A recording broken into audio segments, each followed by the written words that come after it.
Hi, so today we're so thrilled to welcome a true pioneer and Renaissance woman, Kate Simko, who seamlessly bridges the worlds of electronic and classical music. So hailing from the vibrant music scene of Chicago, Kate Simko is a composer, a producer, a DJ, and educator whose career spans multiple genres and decades.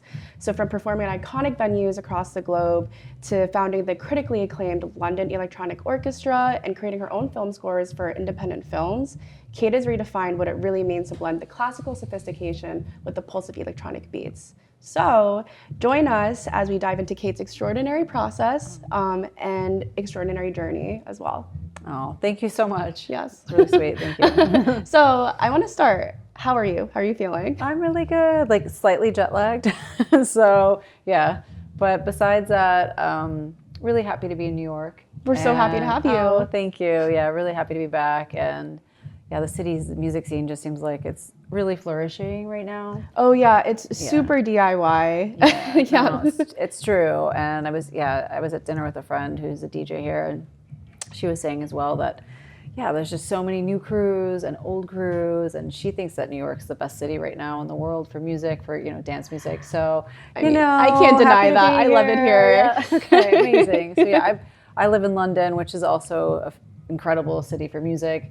But yeah, whatever. We're both really lucky to live in these cities, and I'm really happy to be here. So, of course. Thank you. Yes. Yeah. Thank you. So let's dive into your early beginnings. So Sure. I want to know, can you share a vivid early memory of just when you just wanted to just get into music seriously? Sure. So, in terms of getting into music seriously, I always played piano, but that was sort of something that I did as a hobby, as a child, but I was good at it, and I didn't really picture, and I couldn't have, it wasn't like a passion for having a career in something to do with piano, and it was more when my big moment was when I realized that I could potentially make my own music and produce my own electronic music, because I was really passionate about electronic music, and I had a radio show, and I was on a 6-hour car ride in Florida with some friends that were called Phoenicia. They were on Warp Records, and this was at the time that Aphex Twin and Autechre and a lot of bands not bands, but artists like Square Pusher were just really groundbreaking and making linear electronic music, I would describe it. And so, not dance floor music, but, musical storytelling and electronics. And on this journey, on the car ride, they were playing all this kind of music, and I was in the back seat. And by the end of the 6 hours going there, I was like, wait a second, I could learn how to make my own music. And that was really an epiphany, I'd say. And so from that moment, I decided I'm not gonna just play other people's music on the piano. I'm gonna, sort of take a step back, start from zero in a lot of ways, and just really go for making my own music. And that was like a really pivotal moment, and I don't regret it, I just think I think that's a really good thing about, when you're younger, not to be on one path and feel like you have to stick with that, or at any point in your life, at any point you can always sort of redirect. So from that epiphany that you had in what seemed like an amazing 6-hour car ride, can you describe that first piece of music that you composed, and how did you feel just making something entirely out of your own? Well, the first things I composed were, honestly, so experimental, and it were, they were all little exercises or experiments. I had so far to go, if that makes sense, So from being a virtuosic classical musician to even just trying to sit down on the piano and play my own music, let alone learning how to, I started with Logic Pro, Logic Audio, and learning how to, compose for synths. It took a long time to program beats, for example. So, my first things were really experimental. Yeah, and you were self-taught, right? I was self-taught, yeah. So there was a lot. Yeah. It was there was a lot to learn. So yeah, I would say my first things that I have, I'm it's not like I can say I want to release them or anything like that. But yeah, it was. Yeah, yeah, but it was like a real journey, to just kind of start from not making music to finding what my sound was. And it was other people that would make a comment of, that sounds like you. And I'd be like, what does that mean? Like, what do you mean? I couldn't even see the pattern, if that makes sense. Yeah. Like, when you're first starting to make music and you have like 3 songs and then 5 songs and then 10 songs. And then it was externally that people started pointing out to me that I was starting to develop sort of my own sound. Yeah, that must have felt so rewarding. It did. Yeah, it felt really good because at first it feels like you're just kind of throwing a lot of things out there and you're trying to figure out what sticks. And, you might feel different on different days, or you might want to, express different moods. But yeah, just to find some different threads of your personality that come through no matter the mood of the song. Yeah. So at that time, like, how would you like describe like the sounds that made your sound sound like you? So one thing that I recognized is that I was really into sub bass. So I had a lot of really deep low bass on top of like synth lines too. So like a lot of sub bass was one thing that I'd have. And I'd say... I actually noticed on your song with Jem Cook.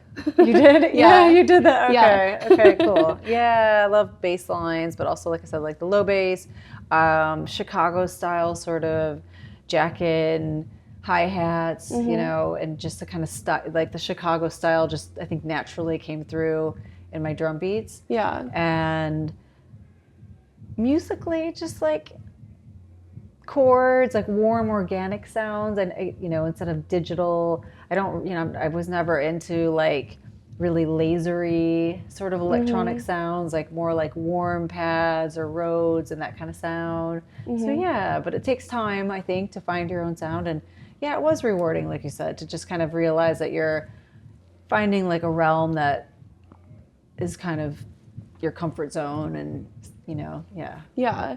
So like moving on to, so I know that you got your master's at the Royal the Royal College of Music in London. Yes. So like I understand that you also founded the London Electronic Orchestra. Yes. So how are you able to just manage all of that? Like, what inspired you and how did you juggle all of that? Oh yeah. Well, so basically I started... So after I had my epiphany, then I moved to Northwestern University and I studied music technology, which was electronic music production. And when I say electronic music production, they had vintage synthesizers there and nobody really taught you how to use them. You sort of like rented the room, and you're like, like it had like all these cables, and we had like they just left you in the wild. I really did. I'd sometimes like block out the studio for 3 hours, and I'd spend like, because this was before you could Google everything, and there weren't like YouTube tutorials on everything. And we're lucky now. We're so lucky. So I'd be there for like an hour and a half of my 3-hour slot, just like patching cables, trying to get a sound, because it's not like a keyboard where you just play. You have to like take the waveforms and plug them into filters and different outputs, like just to get a sound, let alone start modifying the sound to be a sound to what you want. And like I said, physical patch cables and modular synths and stuff. So that's how I learned. And but yeah, I really loved that. That was my undergraduate. And then after that 4-year degree at this what can I say, like expensive, respected university, then my music career. So I thought that I'd be scoring. That was my dream, that I'd be scoring or writing music for something, I don't know, somewhat professional, I don't know. But from my radio show at Northwestern, I started DJing. And then I started getting requests to DJ, and then my music that I was making was released. And then I had a career as an international DJ suddenly. So that just happened. So I was like a Northwestern graduate, touring the world, DJing, basically. A dream. Yeah, total dream. I mean, it was great, because it was like, it wasn't something that, when you say it's a dream, it wasn't like it was my dream to be a DJ or to be a famous DJ or anything like that. It was like my dream to express myself through music. And then that sort of side path opened up, and I was like, why not? this is great. Like Yeah. I went everywhere, you know, Australia, Asia, all through Europe. You know, I got to see so many cities and meet so many people. And then after doing that for about 10 years, then I was like, well, then I scored my first feature film. And that was like a request that came into me. I scored it. It went well. But I also realized my own limitations in terms of I didn't know how to write for orchestra. And the sounds that I had even weren't really good. Like, honestly, like I felt almost like a fraud that I did the score, Pitchfork reviewed it. They said they liked it. I was like, I just got lucky because I'm like playing strings that were like free included with Logic on the score and like playing the flutes, like not knowing what the range is. And, but I had the ideas, but I didn't know how to write for the actual orchestral instruments and like put it on a page and the rules of counterpoint for all of that, right? So then I just decided I should get a master's if I wanted to really do this. This was always my dream. So again, I ended up on the side path, which was amazing, DJing and touring the world, like no regrets. Yeah, it sounds like your side quest just became like your main quest. The side quest became like really fruitful ones. Yeah, exactly. It just sort of snowballed and, it was amazing. And then, but I was also like, in terms of dream, I just remember I had one moment where I was at DC-10 and a friend was playing. And I was like, it was a female DJ friend. And I was like, you know what? I didn't want to necessarily be her, if that makes sense. Yeah. I was like, it's not my dream to be like top DJ at DC-10. You know, like I've played at DC-10, by the way. It's fun. But I didn't need to be like top DJ in the world. Like that was not my dream, you know? And I realized that. So I was like, okay, your dream always has been to film scoring and get back on track. And like, how can I get back on track when when you have offers to play at these clubs and it's sort of like, it's hard. You start to have like as a DJ, I think like a self-worth based on how many gigs you have per weekend and like where you're playing, and like really you feel like if you're not playing twice a weekend or you're not touring to certain areas like a certain amount of times, you actually do need to play like certain cities a certain time, in the year, that sort of thing. So you do feel like you have to keep up, right? And then it's like metrics. You really have to just keep your name out there. And you have to keep playing the festivals and play the regions and like da-da-da-da. So I was like, the best way I could think of to level up my skills and move in the direction I wanted to go was to get a master's degree. And so then I got into Royal College of Music, which was amazing, really happy. It's a small program. They only take like 10 people a year. But at the time, my husband was like, he didn't want to leave Chicago, but he said if I got into the program, we could move to London. So I was literally like, when he told me that, I was like, that's my ticket out. Like, I want to get out of here. You just told me what I need to do. Like, you literally just agreed that if I do this all the cards on the table. Yeah, all I need to do is do this, and then we go, like, done. Yeah, literally, like, done. And like, I know that they get like over like 100 applications a year, but I was like, it's on. I'm going to Royal College of Music. I'm going to get this master's, and we're moving to London. And I was just, really like that was it. I went there, I met with the head of the program, I spoke with him, I applied, I got in, and that's it. Then I moved to London, got the master's, I've been there 12 years. Yeah. That is so inspiring. I think it takes like a lot of like humility and just self-awareness to just like understand like what your opportunities are. Yeah. And maybe take like a little bit of a break from a very successful career. Yeah. So I think that's just like so cool of you to just like not really start over, but just add on to your like repertoire of existing skills and just make even more cool things on top of what you already have. Well, thank you. And it's true. And it was like, not only just getting there, it was when I moved to Europe and I was based in Europe, then I had some really good offers that I said no to.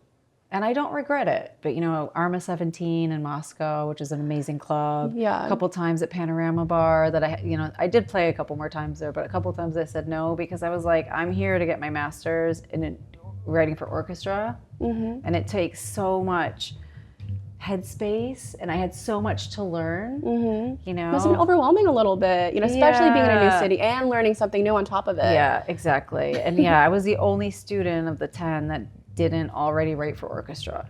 All the other students were, you know, classical composers that had a lot of experience in that.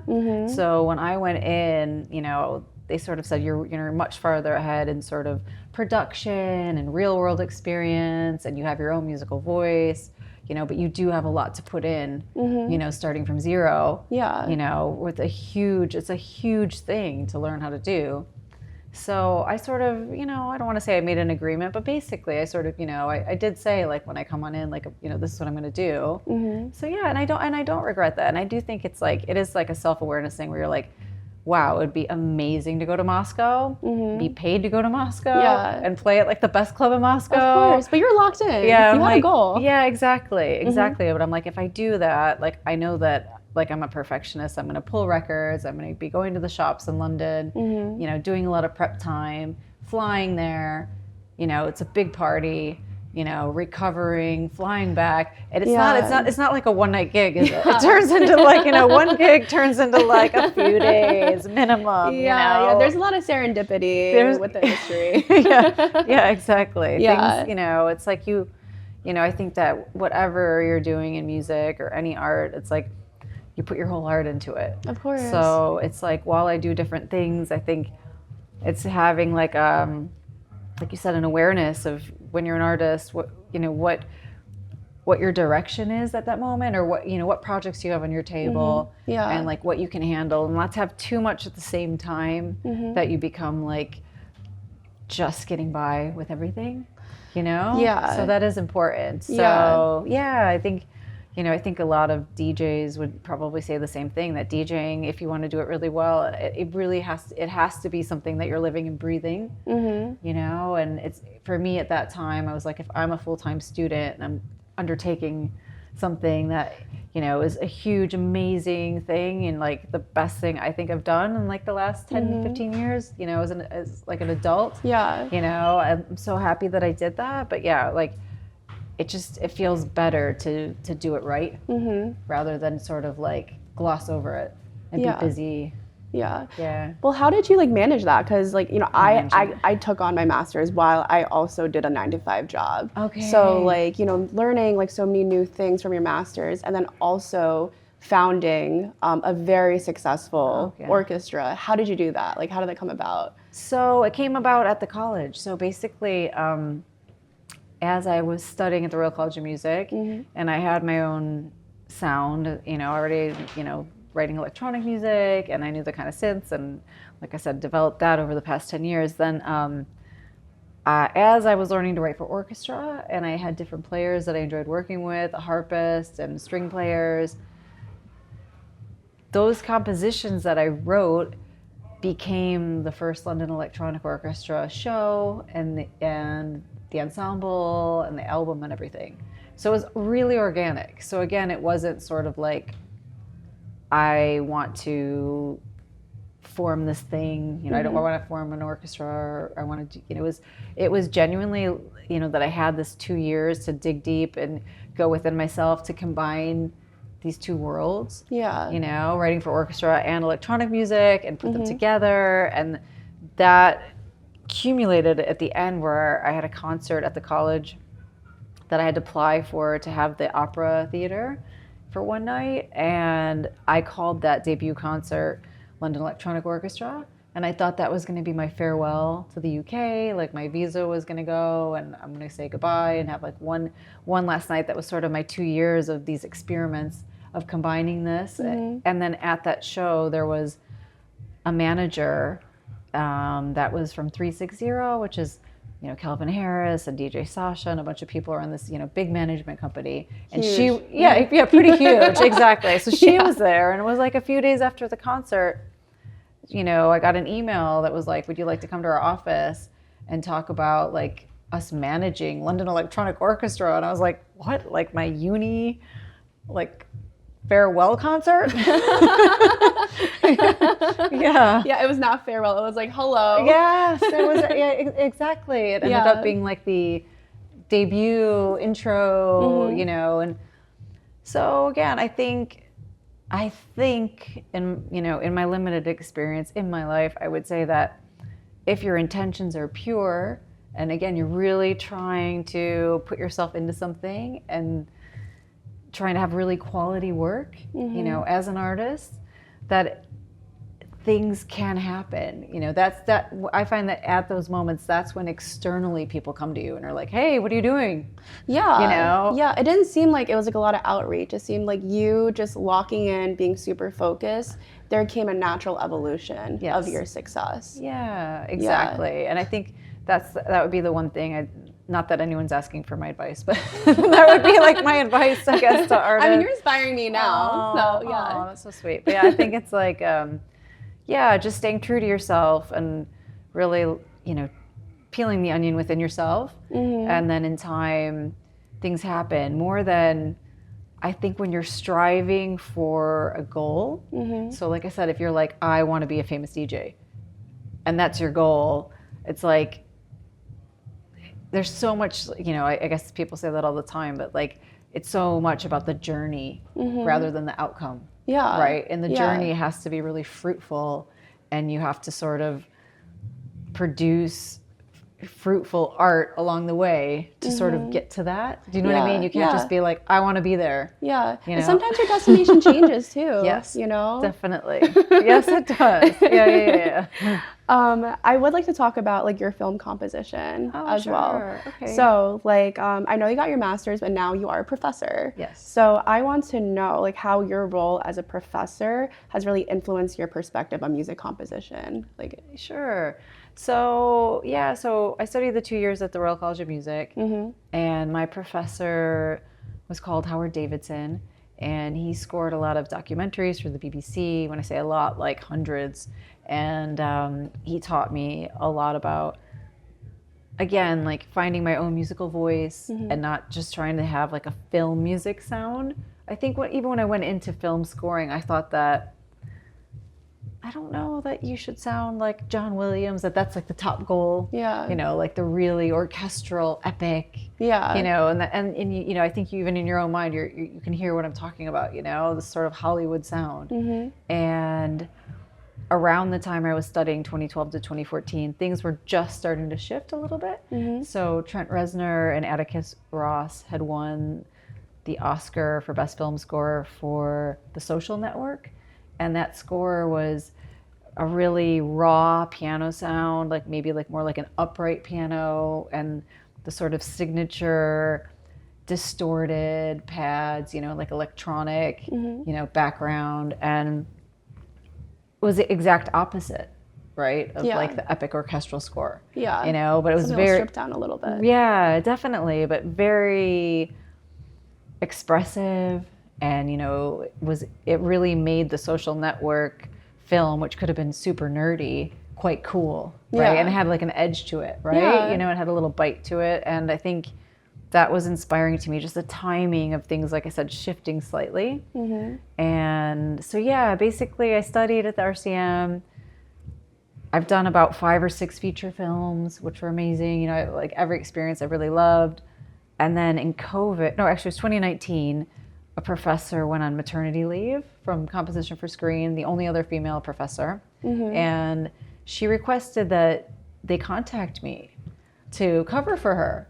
And I had never taught, like ever. I never taught piano lessons. I never taught anybody in my life, let alone at the Royal College of Music. I was like, okay. So I sort of just got this, thing. And I was like, you understand I have no experience teaching. And they're like, well, yeah, she'd like you to cover for her.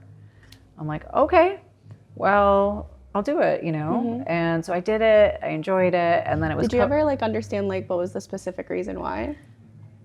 She told me later. She said that after, because this was like 5 years after I graduated, and she'd already been teaching for a good 5 years. And she just said, I always thought you'd be a great teacher.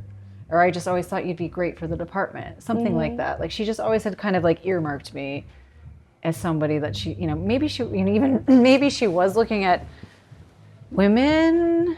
I don't know for sure, but either way, but there were other females. I don't know why, really, what it was about me. I mean, I can sort of see what she's saying. I feel like you're very eager to impart wisdom onto anyone that you meet. So I do think you have this like very natural like teacher tendency. Okay. Yeah. Oh, that's sweet. Yeah, and I really do love it. So then, I took that on, and then when it was COVID, I was so grateful because, as you know, there was nothing happening. All the clubs were shut.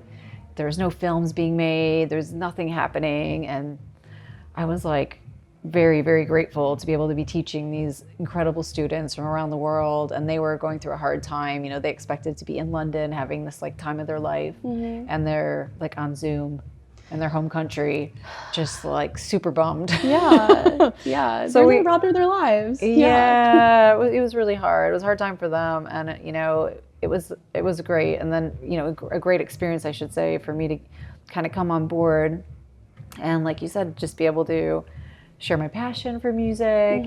And then also just to help students, I think, again, try to find their musical voice, which was something that I don't think is always like front and center in film music necessarily. Because again, there is sort of like a virtuosity to it and a virtuosity writing for orchestra. And can be sort of a template, for certain, genres. And so I took that on. And then when my former professor decided to retire, they suggested that I apply for a permanent position, to take on, part of his, like half of what he had done, because I just wanted to be part-time.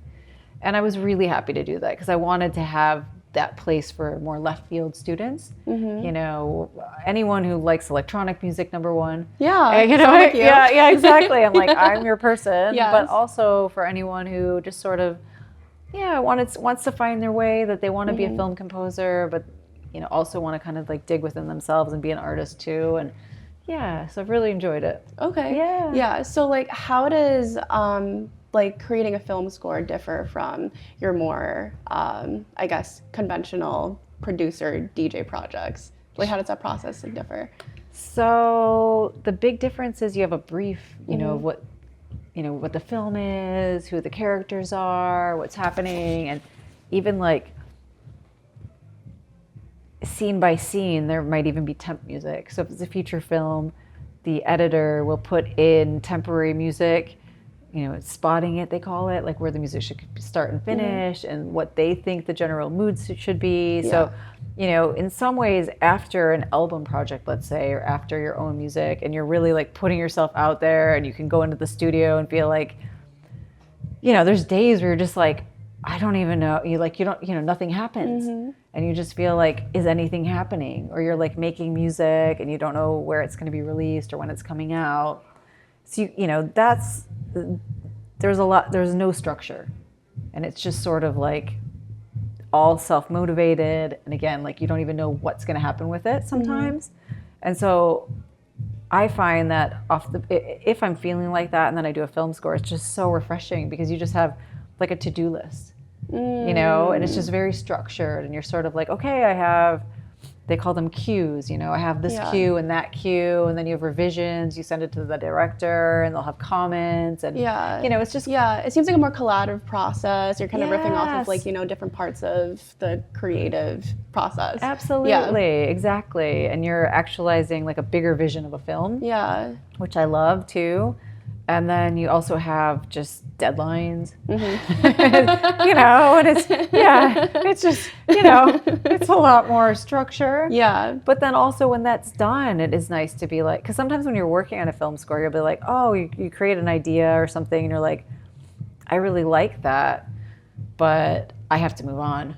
Because like I said, there's deadlines, and like I like, something that like a little synth or something I found in here. I wish I could just play around with that, and you're like, no time for that. And so it's nice when a film score is done, you're sort of like, okay, cool, like now I can just like turn on that. Your mind is like opposite, so you're like, now I can just do whatever. Yeah. Like freedom. Yeah. Can you like tell me a time when so like when you created like a film score and you just felt like what you created like significantly just changed like the storytelling? Like it wouldn't have been like the same like without your sound. Sure. I mean, it happens like all the time, and I think that one of like the most like impactful moments for me was in my undergrad at Northwestern. So before I had scored my first film, I remember that I took a class that was called Bad Film Music. Yeah, I know. Yeah, Sign me up. I know. And I was like, okay. And so it was, instead of showing what works really well, just showing films where the music just didn't really work that well. Interesting. Yeah, it was really interesting. And just looking at, at least from, that professor's point of view, like, just, how it could have been better. And then we had an exercise to rescore a film scene and like see how it could change. And it was like, you'd have like a little group of people. I think we had 4 people. I was on piano, and then it was like cello and a couple other instruments. And we chose the scene from Pulp Fiction where Uma Thurman overdoses. Where, I think during that, if I remember correctly, it's like a licensed track that's like Son of a Preacher Man or something, and it's just like crazy, and it like glosses over how absolutely horrific it is. And then we just played like somber chamber music, like piano and strings over it. And it was just like so tragic. So tragic. Like I can't watch this. Like 10 seconds of watching it, and you're like, this is terrible. So I guess what I'm trying to say is like music, not just my music, anyone's music can totally change the perception, right? And the most subtle things that you can do, though, subconsciously affect people's perception of a scene. And I really love that, so you can, and you don't want to be too obvious, but it's just really, it's really rewarding, I'd say, to like be on a level with a director where you're understanding the vision and you're understanding what they want to be there. And sometimes the acting or the editing or the sound design, didn't bring that into the scene. And then you're able to add, let's say, I don't know, like a low pad or something, or some tension, or on the opposite side, like let's say something ethereal and uplifting. And then it just signals to people like things are okay or things are not okay. Or this person's feeling this way or that way. And it's really cool. So you have like these tools, you sort of have like a toolkit, to, subconsciously signal to people through music. What the character's feeling or what you should be feeling. Yeah. I remember like reading like an interview that you've done about what is it like underplay, and like you chose like certain sounds that is like reminiscent of like an actual club. So like, can you talk a little bit like more about that? Oh, sure. So yeah, Underplayed was a documentary about women in the music industry, and so I was scoring between a lot of different electronic music artists that had different genres and stuff. And what I loved about that score was creating an electronic score that was not in a genre box, if that makes sense. I really loved that. And then, just like creating different sounds and synths and textures that could be kind of subversive almost sometimes, because I did feel like sometimes that film could have come across as like a lot of women talking at the camera, and also what they were saying, it could have also come across as like women complaining, but like with like total justification, by the way. But like still, like I'm just saying, as an outsider, you'd be like, oh, here's another woman complaining about how unfair it is.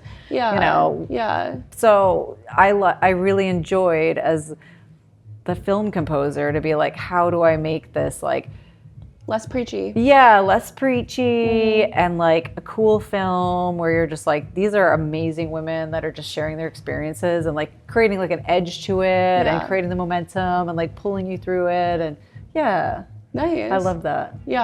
Like what was the collaborative process? Like, did you talk to like the other artists like about it, like what they wanted, or like it was just something that you came up with? like Mostly yourself? with the director. So Gotcha. yeah, usually with the director, you'll have a spotting session where, and like for me, I try to ask as much as I can, and even like scene by scene if I'm not quite sure, But I always I have one track on that album that's called, I think I changed it. It used to be called Sound Guys though, and I forget what I changed the name. But Sound Guys was about one of the artists, I think Alice in Wonderland, talking about like male sound engineers like not believing her when something was wrong, and just giving her just a real hard time basically at sound check, and if she would sort of say, I don't know, this microphone's not working or this, that, and the other, not being believed, or just like I said, just giving her a hard time. Yeah, just invalidating her, gaslighting her. Yeah, exactly. She really knows her stuff, but just constantly being challenged about what does she actually know. Yeah, that sort of thing. So that track, I'll have to look up the name of it, what I ended up with. Yeah, I'd love to know it. Yeah, I'll tell you after too. I don't think it's Sound Guys in the end, but yeah, that one I have some sort of really lasery sort of kind of sounds coming through, and these just really of abrasive, just thinking about like a sound check with really bad sounds, or kind of noise coming through, and yeah, just that's the kind of thing where I think you can just subconsciously instead of having somebody be no, yeah. just sonically, just having it it's cut showing, through. It's telling. showing, yeah. So on the same vein, what challenges have you had as a female composer? Well, I don't think we have enough time. I'm just kidding. We can completely glaze over that too. No, it's okay. No, it's fine. I mean, I always said that I think as a DJ, being a female is an advantage to get your first break, because there at least used to be a novelty to oh, it's a female DJ. Yeah. So when I would tour, they'd often have female DJs from that city open for me, And I thought that maybe in a way it was easier to get that sort of opening slot with another female DJ because you're a woman. Yeah. But that's where your breaks end. So you sort of can get that sort of novelty, maybe I can do this. Yeah. Or just let's give her a shot, because we have one female DJ, so let's give another one, the opener, slot, whatever. And then, but then after that, it's just the scrutiny about, does she make her own music? How did she get there? Every success that you have is sort of there's some people questioning, was it from your own hard work and talent and merit, or is it your boyfriend? Yeah. Is it who your manager? Exactly. What you look like. Yeah. Was there something else that doesn't have to do with, just your accomplishments? Your accomplishments, exactly. So that's the thing that I think you deal with. But then I also think that the best way to deal with it for me is it's not a huge thing for me. It's just something where it's the best way is to just keep putting out good work and get on with it. Yeah, just trust the process. What you said, just trust the journey. Yeah, the destination will be right there. Yeah. Yeah. Well, speaking of destinations, we are at Archivio. Yes. So I do want to talk about vinyl records. Okay. So I'm assuming that you have a vast vinyl collection. So I want to know, how does it inspire your own compositions and productions? Sure. So when I started DJing, I was a vinyl-only DJ, and it really inspired me because, the artwork, the size of the artwork, and everything that is a vinyl record it's in itself a piece of work. That is a piece of work, and I really used to feel when people would say, "Yeah, I'm going to release your new single." Or people would say oh, I heard you're signed to this, that, and the other. I didn't even feel like it was real unless I went to Gramophone Records in Chicago. And that's what I would say. When I see the vinyl up on the wall with my name on it, then it's real. Not just talking, oh yeah, da da da da da. That's when it's real. Yeah. And my vinyl collection, I mean, those records, I just have so much more connection with them. Now it's I'm not gonna lie, like a lot of times I forget all the artists and track names. There's just a million artists, there's a million tracks. The artwork is so like unmemorable, and partially because the JPEG's like that big. You know what I mean? Yeah. It's like, you know, it used to be sort of like, oh, that record that's on green vinyl, you know, and it's just sensory overload now. Yeah, there's a lot of information. So, I mean, not everything that I play is on vinyl. Most things now that I play are like WAV files. Yeah. But I mean, they're more portable. They are. That's the thing. It's really hard to travel with vinyl, and that's something. But yeah, I mean, like almost all my releases are on vinyl, and I've always requested that the labels put it out on vinyl, even if they sort of give a warning of like that might mean that you don't make any money because the vinyl, you know, production costs are so high, right? That like, you know, it has, you know, it does cause a problem financially. But again, it's like when I'm at my house and like I have like a shelf of like all my releases that are on vinyl, and that to me, different. It does feel different. Yeah, rather than seeing it on a digital screen. It does. So that feels more like my body of work. And then I've got like other digital releases that, of course, like the songs are as real, but they don't, they're different. Yeah. The vinyl ones, you know, there's more time that went into the artwork, and I love to be involved in that, and just like, that whole process. Yeah. So how do you feel about like the resurgence of vinyl? I feel like everyone's just like, like I collect vinyl now. So like, how do you feel about that? I think it's great. I do think it's great because I think there's I think that instant gratification from downloading something or streaming something and then like being one and done, you know, hearing it once and not giving it more of a chance, or one track off an album, let's say, it's so different than buying like a double LP. And then you really get to know the tracks. Yeah. Because, you know, there's like 2 vinyls and, you know, you remember like, you know, which one you liked better and which side you liked better. And it's just so different than scanning through an album or listening to one track that was like the popular one off an album. Yeah. I feel like you can go on Spotify and then you can just skip through like the parts of a song that you like really like, and it's just so different. You can't do that like with vinyl at all. It's a commitment. Yes, it is a commitment, and even it's a time commitment to go to the record shop, and it is a financial commitment as well. The cost of things. And then, transporting it around, of course. Yeah. But even if you're playing it at home, just going to the record shop and picking something up and then, taking it home and having it on yourself and pulling it out and, again, holding it and seeing it, it's different. Yeah. So do you have, like, a memorable experience that you've had, like, at a record shop? Well, I mean, I would say that just when I started buying vinyl, I just remember the first few times my close friend was the music director of the dance and hip hop format at the radio station, and I would go with him every Thursday. That's when the new house and techno records would be put on the shelves. So we'd always go on Thursday night to be like the first ones to catch the new releases. And like, you know, I remember asking him, like, how do you know, like, all the labels and the artists? And, like, I also was like, how do you know what's good? Because he'd, like, put the record down and he'd be like, needle on that track, needle on that track, needle on that track. And I'm, like, on my first record, first one, like, sounds pretty good to me. I don't know, you know? And so it was just, I think, going to the record store every Thursday, let's say, for that first year, and it was religiously every Thursday, that's when I really, you know, in time, I was like, oh yeah, now I can also be like, yeah, that's rubbish. I don't like that one. I don't like that one. Oh, I don't like that. You know what I mean? Or I do like this. Ooh, you know, like I'm going to put that to the maybe pile. But yeah, it was like, I think the first memories were really like this absolute awe of my friends being like, how do you know? How are you going so fast through these records? See the needle down for like a second.